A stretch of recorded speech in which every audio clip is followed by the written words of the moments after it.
lands a left hand for Cruz. Fighting the lefty Davis.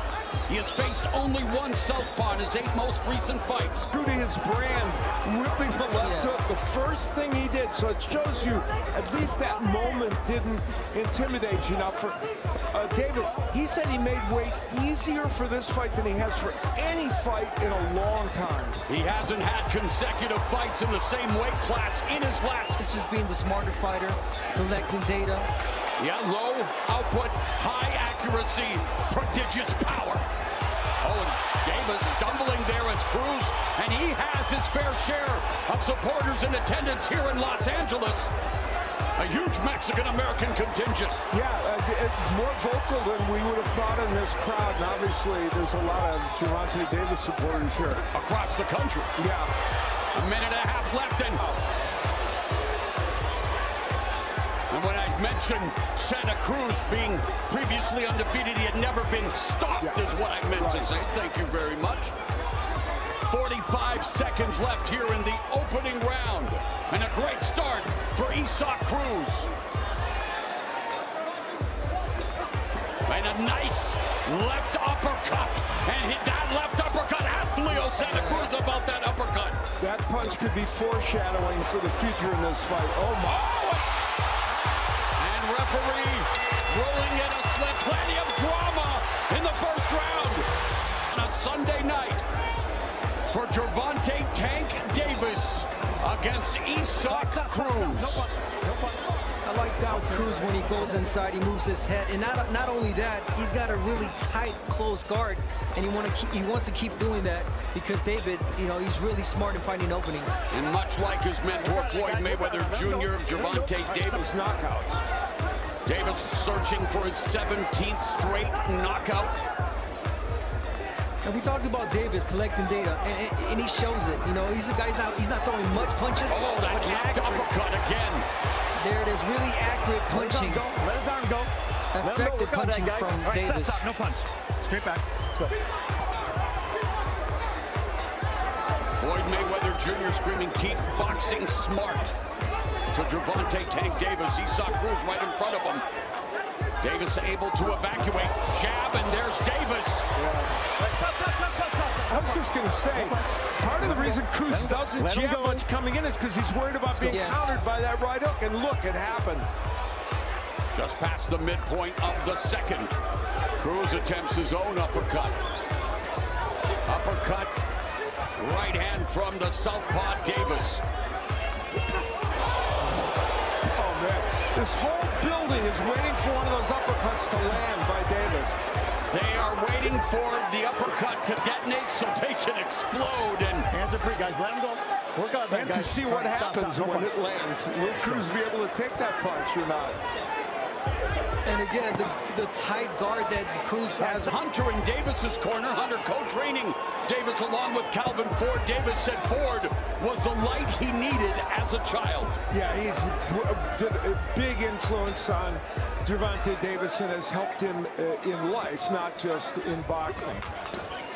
Cruz, not a jabber. We didn't see many jabs. 15 of the 17 landed punches he has are power punches, and he's showing that tonight. And like he saw Cruz showing Abner that he is not at all intimidated by the fighter that is Gervonta "Tank" Davis and all of the highlights that he's put together.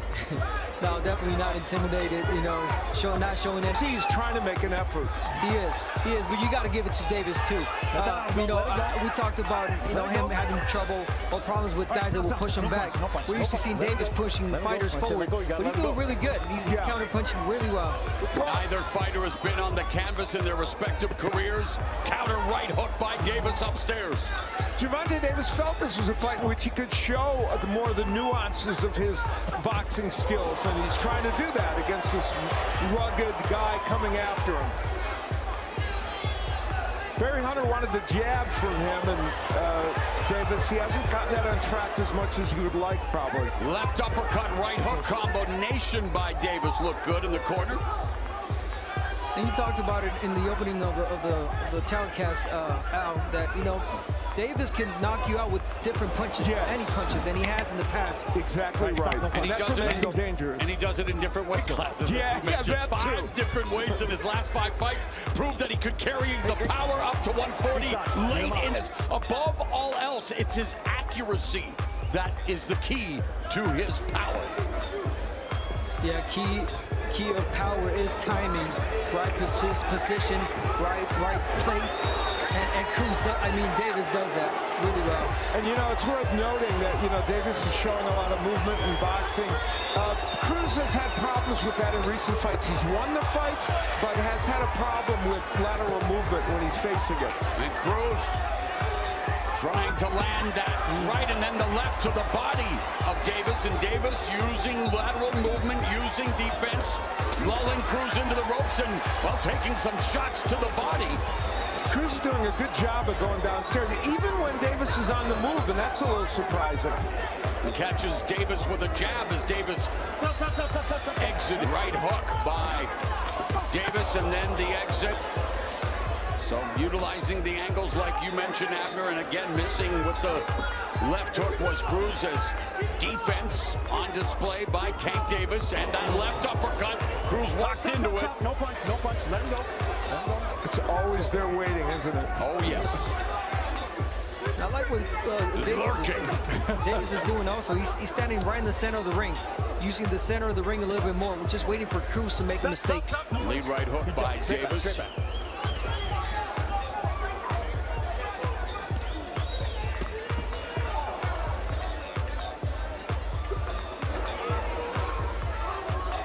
Let him go. Let him go. Been known for leading with his head, and that hasn't necessarily been the issue here tonight. No, you know what? He's kept a great high guard, and he's had good head movement, so he has, he's done a good job with that for the most part. Now Davis working from range, looking to use the angles and the jab as we head to the second half of this 12-round affair. Oh, right there. In the early moments of that last round, Cruz had a couple of good moments. Here's where he gets through it. That's that short right hand that we talked about. Unlike what Cruz normally throws, but as Abner pointed out, it was there for him. And then later on in the 6th or later. And, Cruz has gone the distance 4 of his last 5 fights. So while we talk about him as a power puncher, he's often gone the distance now that he's moved up to a different level of competition. Let's go to Steve Farhood for his unofficial scores. Mo, I think what the judges are seeing is that Davis is fighting mostly off the back foot. As a result, he's limiting his own punching and limiting Cruz's punching to 1 shot at a time. So which shots are the more effective shots? I think Davis's left hand has been the more effective punch. I have him ahead 4 rounds to 2. On cue. 58-56. Oh, nice counter left hand, but as Steve was giving us the scores, Davis round 7. Cruz is committed to that body work. You got to give him credit for knowing that's a big part of his game plan. So it's Davis. Oh, big uppercut by Cruz. A big right hand to the body by Davis, and Davis now going upstairs. Right hook misses.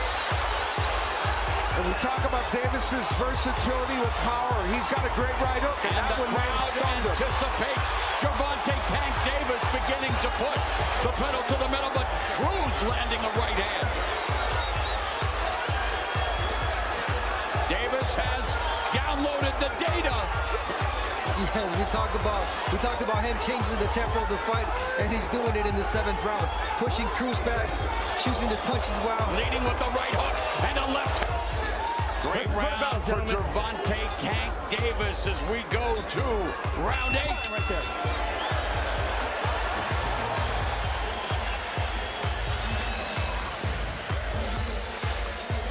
Well, some uppercuts are getting there, and this one got there. A very good one by Show, but man, putting on a sweet display of the sweet science, which will make his mentor, Floyd Mayweather Jr., happy, although... All 3 in favor of the winner, and still the undefeated WBA